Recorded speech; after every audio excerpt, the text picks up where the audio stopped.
गांधी वाड्रा चतुर राजनीति की मिसाल देती हैं। और वो चतुर राजनीति क्या है? वो पड़ोसी तेलंगाना पहुंच जाती हैं वहां पर युवा संघर्ष रैली करने, और वहां पर वो रैली को संबोधित करती हैं। गौर कीजिएगा, कैंपेनिंग का वक्त खत्म हो चुका है, मगर प्रियंका गांधी वाड्रा जो हैं तेलंगाना पहुंच जाती हैं जहां पर चुनाव आचार संहिता नहीं है, और वो तेलंगाना का हिस्सा जो कि कर्नाटक से जुड़ा हुआ है, और वहां पर आप देख सकते हैं भीड़ को संबोधित करने लगती हैं। ये युवा संघर्ष रैली है दोस्तों, और आप देख सकते हैं कितने बड़े पैमाने पर यहां लोग जुट रहे हैं। यानी कि कहीं ना कहीं कांग्रेस भारतीय जनता पार्टी से सीखकर राजनीति कर रही है, उसी का जूता उसी के सिर पर मार रही है। और दिलचस्प बात यह नहीं है, दिलचस्प बात यह है कि प्रियंका गांधी वाड्रा ने यहां पर कहा क्या। मैं चाहूंगा उनके एक एक शब्द पर गौर कीजिए और फिर मैं उसकी चर्चा करता हूं। आपके स्क्रीन पर प्रियंका गांधी वाड्रा।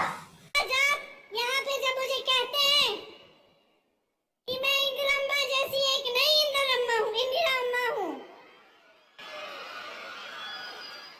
ये हल्की बात नहीं है बहनों और भाइयों, ये हल्की बात नहीं है।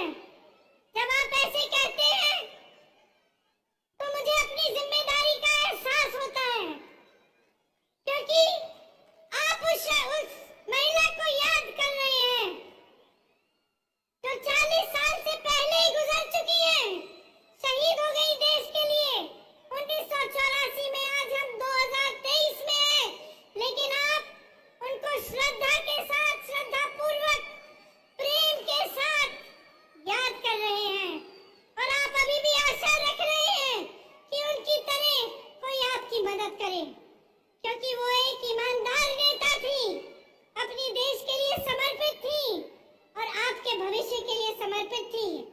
तो जब आप ऐसा कहते हैं तो मेरे मन में एक बहुत बड़ी जिम्मेदारी का एहसास होता है कि आपके सामने खड़े होकर मैं ना झूठे वादे कर सकती हूँ, ना झूठी बातें बता सकती हूँ, और आपके सामने जब मैं खड़ी होती हूँ तो ईमानदारी से मैं सच बोलना चाहती हूँ, और मैं यही कहना चाहती हूँ जिसमें आपकी भलाई है। इसीलिए आपने सोनिया अम्मा का नाम भी लिया, और आपको मालूम है कि आपके प्रदेश को बनाने में उनकी भूमिका बहुत रही। मैं उनकी बेटी हूँ, यहाँ अगर आपके सामने खड़ी हूँ तो मैं समझती हूँ कि ये निर्णय उन्होंने पूरी जिम्मेदारी से लिया, और मैं भी आपके लिए आजीवन समर्पित रही। और क्या आपने प्रियंका गांधी वाड्रा ने इंदिरा अम्मा का नाम लिया, यानी कि स्वर्गीय इंदिरा गांधी को कर्नाटक में इंदिरा अम्मा के नाम से जाना जाता है। एक पत्रकार ने मुझे याद दिलाया है कि आपातकाल के बाद चिकमंगलुरु में चुनाव हुआ था, यानी कि कर्नाटक में उपचुनाव हुआ था जिसमें इंदिरा गांधी ने हिस्सा लिया था, और इंदिरा गांधी को जीत हासिल हुई थी। और उन चुनावों में यह नारा लगाया गया था, एक शेरनी 100 लंगूर, चिकमंगलुरु चिकमंगलुरु। ये मुझे किसी पत्रकार ने याद दिलाया दोस्तों, और मुझे याद है जब मैं छोटा था 80 के दशक में मुझे मेरे पापा ने इसके बारे में बताया था। हालांकि ये चुनाव जो है वो 70 के दशक में हुआ था। एक शेरनी 100 लंगूर, चिकमंगलुरु चिकमंगलुरु। और इंदिरा गांधी को इंदिरा अम्मा के नाम से जाना जाता था। प्रियंका गांधी वाड्रा अपने भाषण में कहीं ना कहीं उसी इमोशनल लिंक का इस्तेमाल कर रही हैं। वो इंदिरा गांधी को खुद से जोड़ रही हैं और इंदिरा अम्मा का जिक्र करके बहुत ही चतुर राजनीति का परिचय दे रही हैं। मैंने आपसे कार्यक्रम में कहा कि कांग्रेस बीजेपी की राजनीति का इस्तेमाल कर रही है उसी पर हमला बोलने के लिए। अब आप लोगों के जहन में सवाल होगा कि इसका क्या अर्थ है, तो याद कीजिए, लोकसभा चुनावों में वोट डाले जा रहे थे और प्रधानमंत्री एक गुफा में बैठकर यहाँ पर जो है ध्यान लगाना शुरू कर देते हैं। यानी कि लोग वोट डाल रहे थे और प्रधानमंत्री नरेंद्र मोदी की ये तस्वीर पूरे भारत में न्यूज चैनल्स के जरिए दिखाई जा रही थी। ये सरासर नैतिक तौर पर चुनावी आचार संहिता का उल्लंघन है, मगर चुनाव आयोग ने कुछ नहीं कहा। प्रधानमंत्री ये करते रहे, बीजेपी ये करती रही और बीजेपी को कहीं ना कहीं इस बात का फायदा मिला। अब दूसरी मिसाल मैं आपको देता हूं। पश्चिम बंगाल में चुनाव हो रहे थे। जिस दिन वोट डाले जा रहे थे, शायद तीसरा या चौथा चरण था, प्रधानमंत्री पहुंच जाते हैं बांग्लादेश और बांग्लादेश में वो एक हिंदू मंदिर जाकर अपना शीश झुकाते हैं। वो हिंदू मंदिर जो पश्चिम बंगाल में एक समुदाय के लिए बहुत मायने रखता है, मगर बीजेपी ये कर रही थी। प्रधानमंत्री की ये तस्वीर पश्चिम बंगाल के तमाम न्यूज चैनल्स भी दिखा रहे थे। अब आपने देखा मैंने क्यों कहा कि भारतीय जनता पार्टी की राजनीति का इस्तेमाल कांग्रेस कर रही है उन पर हमला बोलने के लिए। ये तमाम चीजें दोस्तों जो कांग्रेस सीख रही है, क्या ये सही है? नैतिक तौर पर सही नहीं है दोस्तों, क्योंकि चुनाव प्रचार खत्म हो चुका है, उसके बाद ये नहीं करना चाहिए। मगर कानूनी तौर पर जो कर रही है प्रियंका गांधी वाड्रा, उस पर उंगली नहीं उठाई जा सकती। हाँ, मुझे ये देखना होगा कि 10 मई को जब वोट डाले जाएंगे तब न्यूज चैनल्स किसको दिखाते हैं, प्रधानमंत्री नरेंद्र मोदी का कोई ड्रामा या प्रियंका गांधी वाड्रा का कोई राजनीतिक ड्रामा। क्या दिखाया जाता है? क्या प्रियंका गांधी वाड्रा उसी तरह से जमीन पर उतरेंगी 10 मई को? क्या प्रधानमंत्री नरेंद्र मोदी इसी तरह से कुछ करेंगे? क्या राहुल गांधी या सिद्धरमैया कुछ करेंगे? ये तमाम हमारे जहन में सवाल हैं। मगर एक बात तय है दोस्तों कि कांग्रेस भी कहीं ना कहीं भारतीय जनता पार्टी के लहजे में जवाब दे रही है। और ऐसा क्यों, मैं आपको बतलाता हूं। क्योंकि आखिरी 48 घंटों में धन बल का जबरदस्त इस्तेमाल किया गया है और आपको ये बतलाने की कतई जरूरत नहीं है। जहां तक पैसे की बात है, धन बल की बात है, तो बीजेपी कहां है और कांग्रेस कहां? दोनों में जमीन आसमान का फर्क है और पैसा बहाया जा रहा है दोस्तों। मेरे कई पत्रकार मित्र कह रहे हैं कि इसका असर पड़ सकता है और बात वहां तक सीमित नहीं है। सांप्रदायिक तौर पर जहरीले बयान लगातार दिए जा रहे हैं, अनर्गल मुद्दे को उठाए जा रहे हैं। मसलन प्रधानमंत्री का ये वाहियात बयान जिसमें वो ये कह रहे हैं कि कांग्रेस कर्नाटक को देश से अलग करना चाहती है। क्यों? क्योंकि सोनिया गांधी ने कर्नाटक के लिए संप्रभु, सॉवरेन शब्द का इस्तेमाल किया। सोनिया गांधी ने इस बयान में कहा था कि अगर हम सत्ता में आएंगे तो हम कर्नाटक की छवि की रक्षा करेंगे, उनकी संप्रभुता की रक्षा करेंगे और उसकी अखंडता की रक्षा करेंगे। मेरे हिसाब से, और मैं आपको पहले भी बता चुका हूं, सोनिया गांधी को यह नहीं कहना चाहिए था। सॉवरेन यानी संप्रभु शब्द का इस्तेमाल देश के लिए किया जाता है, राज्य के लिए नहीं। हो सकता है कि सोनिया गांधी कहीं ना कहीं कर्नाटक के अंदर भाजपा जो अक्सर दंगे का माहौल बनाने की कोशिश करती रहती है उसका जिक्र कर रही हूं, मगर सॉवरेन शब्द का इस्तेमाल सही नहीं था। मगर प्रधानमंत्री तो बहुत आगे निकल गए, वो ये तक कहने लगे कि सोनिया गांधी या कांग्रेस जो है वो कर्नाटक को देश से अलग करना चाहती है। और यही नहीं दोस्तों, इस मुद्दे पर चुनाव आयोग ने बाकायदा मल्लिकार्जुन खड़गे जो कि कांग्रेस के अध्यक्ष हैं उनसे जवाब तलब किया है। तो इसीलिए मैंने कार्यक्रम की शुरुआत में कहा कि धन बल का इस्तेमाल, सांप्रदायिक जहर का इस्तेमाल और एजेंसीज का इस्तेमाल किया जा रहा है हमला बोलने के लिए। इनकम टैक्स आए दिन रेड मार रही है और कल तक रेड मार रही थी। इसका अर्थ क्या हुआ दोस्तों?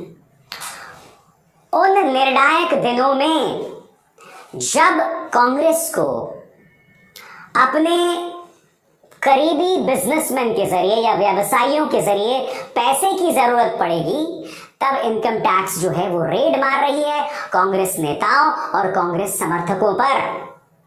खेला समझ में आ रहा है कि नहीं आ रहा है आपको समझ में दोस्तों? और जैसे मैंने कहा ना, एजेंसीज का तो इस्तेमाल हो ही रहा है, इनकम टैक्स का इस्तेमाल हो रहा है। चुनाव आयोग धड़ल्ले से भाजपा के लिए बैटिंग कर रही है।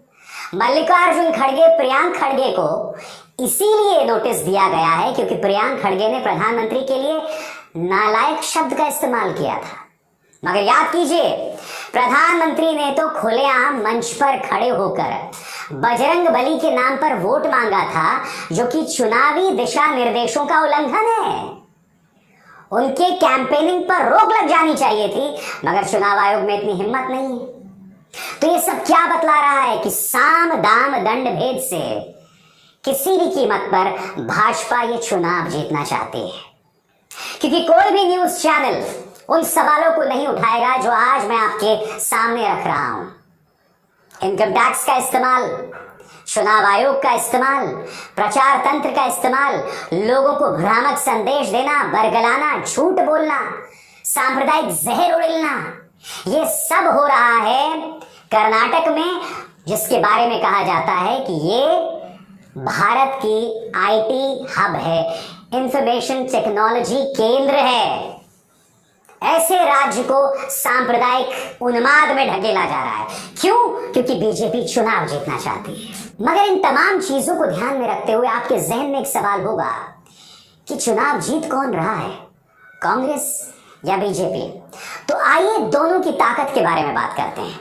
अगर कांग्रेस की ताकत की बात करें दोस्तों, तो उनकी ताकत ये 3 चेहरे हैं। सिद्धरामैया, पूर्व मुख्यमंत्री, और इन्हें जबरदस्त प्रतिक्रिया मिल रही है। प्रियंका गांधी वाड्रा, और मैं इन्हें राहुल गांधी से ऊपर रख रहा हूं, क्योंकि प्रियंका गांधी वाड्रा जिस तरह से लोगों से मिल रही हैं, कभी कभी वो मंच से नीचे उतर जाती हैं। जैसे यहाँ एक व्यक्ति उनके पास एक गुहार लेकर आया था, प्रियंका गांधी वाड्रा मंच से नीचे उतरती हैं, उससे मिलती हैं, उसका ज्ञापन लेती हैं और फिर मंच पर आकर उसकी बात करती हैं। सुनिए उन्होंने क्या कहा था, सुनते हैं। माफ करिए,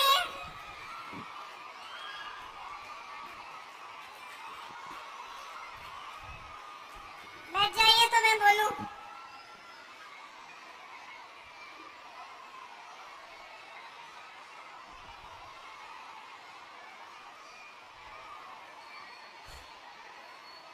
आपने वही बात बताई मुझे जिसकी चर्चा मैं कर रही थी। आपने वही बात बताई, धन्यवाद। आपने मुझे बताया कि महीनों से धरना कर रहे हैं, महीनों से इनकी मांगे, इनकी कुछ मांगे हैं, धरना कर रहे हैं, और एक भी मंत्री, एक भी पदाधिकारी नहीं आया इनके पास इनसे पूछने के लिए कि किस लिए आप धरना कर रहे हैं। तो इन्होंने यही बात साबित की है जो मैं कह रही हूँ। मैं कह रही हूँ कि जब आप ऐसे लोगों को चुनते हैं, ऐसी सरकारें चुनते हैं जो भूल जाते हैं कि आपकी समस्याओं को सुलझाना उनका कर्तव्य है, उनका धर्म है। जब आपको गुमराह करने के लिए तमाम बातें उठाते हैं जिनसे आपका दिल जुड़ा है, लेकिन आपकी विकास की बात नहीं करते, आपके जॉब्स की बात नहीं करते, तो नुकसान किसका होता है? उनका तो नहीं हो रहा है, वो तो अपने महल बना ही रहे हैं, लूट रहे हैं आपको। तो नुकसान किसका हो रहा है? बताइए, किसका हो रहा है? आपका नुकसान हो रहा है, आपका नुकसान हो रहा है। आप होने भी दे रहे हैं और आप जाग नहीं रहे हैं। प्रियंका गांधी वाड्रा इसी तरह से लोगों से मिल रही हैं। यही वजह है कि वो तेलंगाना पहुंच गई थी और उन्होंने इंदिरा अम्मा वाला जो इमोशनल मुद्दा है उसे उठा डाला। ये कहीं ना कहीं बतलाती है कि प्रियंका गांधी वाड्रा राजनीति के लिहाज से बहुत शार्प हैं। और तीसरा चेहरा राहुल गांधी। कल अचानक राहुल गांधी बैंगलोर में एक बस में चढ़ गए और लोगों से मिलने लगे।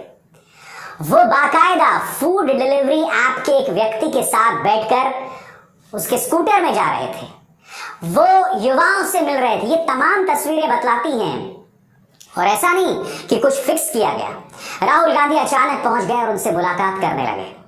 ये तमाम चीजें बतलाती हैं कि लोगों में पहुंचकर उनके वोट्स को हासिल करना, उनके विश्वास को जीतना, ये कोशिश लगातार प्रियंका गांधी वाड्रा और राहुल गांधी कर रहे हैं। इसका तोड़, इसका जवाब बीजेपी के पास नहीं है। बीजेपी के पास अगर कुछ है तो प्रधानमंत्री नरेंद्र मोदी का करिश्मा, जिनकी लोकप्रियता कर्नाटक के अंदर जबरदस्त है। इसीलिए प्रधानमंत्री ने आखिरी दिन करीब 26 किलोमीटर लंबा रोड शो किया और जबरदस्त प्रतिक्रिया भी मिली। दोस्तों, भारतीय जनता पार्टी जानती है कि अगर वो राजनीतिक तौर पर ये चुनाव जीत सकते हैं तो सिर्फ प्रधानमंत्री के करिश्मे पर, धन बल के आधार पर, एजेंसीज के आधार पर, और इन 3 फैक्टर्स का इस्तेमाल बीजेपी लगातार कर रही है। तो मैंने आपके सामने साफ तौर पर दोनों पहलू रखे, कांग्रेस की क्या ताकत है और भाजपा की क्या ताकत है। यकीनन दोस्तों, इस वक्त बीजेपी एंटी इनकम्बेंसी लहर का सामना कर रही है। 40% कमीशन की सरकार भ्रष्टाचार के मुद्दे पर उस पर लगातार हमला हो रहा है। ये तमाम मुद्दे जिनका जवाब नहीं है बीजेपी के पास, मगर अगर इसके बावजूद वो चुनाव जीत जाती है तो ये अपने आप में बतलाएगा कि धन बल किस तरह से काम आया और सांप्रदायिक उन्माद जो इन्होंने अपने भाषणों के जरिए फैलाया वो भी किस तरह से काम आया। और अगर कांग्रेस चुनाव जीत जाती है तो यकीनन जिस तरह से उन्होंने चुनाव लड़ा है, मुद्दों पर चुनाव लड़ा है, भ्रष्टाचार के मुद्दों पर घेरने की कोशिश की है। हालांकि कई बार वो भटक जाते थे, मगर कोशिश लगातार करते रहे। और अगर चुनाव जीत जाती है ना कांग्रेस, तो आने वाले चुनावों के लिए भी कांग्रेस के लिए ये एक सीख साबित होगी कि किस तरह से राज्य के नेताओं को विश्वास में लेकर चुनाव लड़ा जाए। मध्य प्रदेश, राजस्थान और छत्तीसगढ़ के चुनावों के लिए कांग्रेस को